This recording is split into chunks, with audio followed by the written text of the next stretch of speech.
In the CPR world, an infant is 0 to 1 year, a child is 1 up to 8, and 8 and up is an adult. So 0 to 1 is an infant, 1 up to 8 is a child, 8 and up is an adult.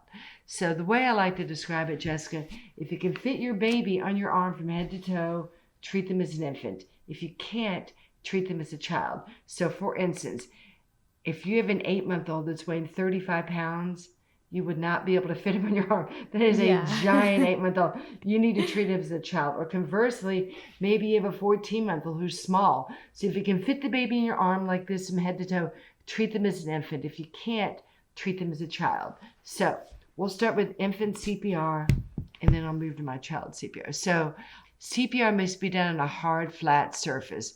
Cannot be done on a sofa, cannot be done in a crib, cannot be done in a bed, cannot be done in a car seat. It's got to be a hard, flat surface.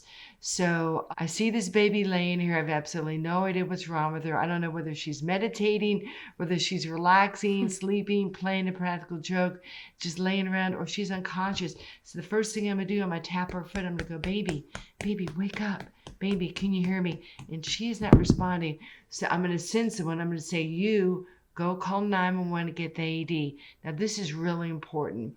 If you're all alone, there's no one else around but you and your child, you give 2 minutes of care and then you call 911. If someone else is there, you go call 911. But the reason you should give 2 minutes of care if you're all alone with your child is children are more likely to respond to your care. An adult, I'm going to say teenager on up, is very likely going to need to be defibrillated by the AED, the automated external defibrillator. Not so much with children. Children more likely respond to your care. So if you're all alone, it's just you and your child, you and your baby, 2 minutes of care, and then call 911. All right, so this baby is not responding. And the way you determine if someone needs CPR, all you do is scan their body and check for breathing. That's it. We no longer want you to check the pulse. Even though you still see pulse check on TV and the movies, we no longer want the non-healthcare provider to check for a pulse. So all you're going to do is scan their body for 5 to 10 seconds to look for any signs of breathing. And this baby is not breathing normally. She's gasping, she's gurgling, making some strange breathing noises. So she is not breathing normally. So if somebody is not breathing normally or they're not breathing at all, they need CPR. So for a baby, I'm going to use 2 fingers. So I'm going to place my 2 fingers right beneath her nipple line on the vertical axis of the sternum.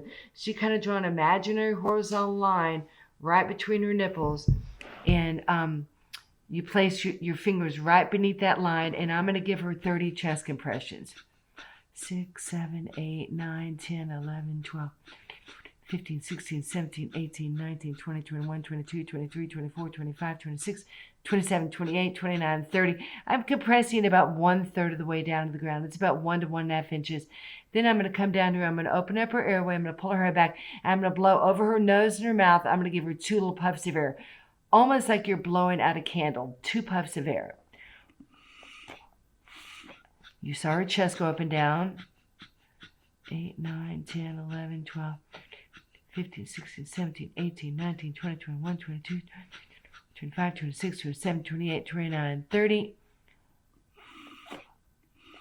1, 2, 3, 4, 5, 6, 7, 8, 9, 10, 11, 13, 14, 15, 16, 17, 18, 19, 20, 21, 22, 23, 24, 25, 26, 27, 28, 29, 30.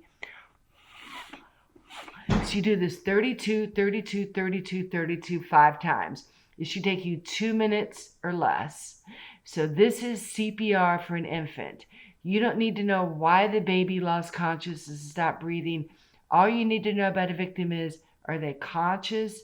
Are they unconscious? Are they breathing? Are they not breathing? You have the slightest inkling this baby is not breathing normally or not breathing at all, immediately start chest compressions. They wake up and want to know what you're doing to them. That's a good outcome.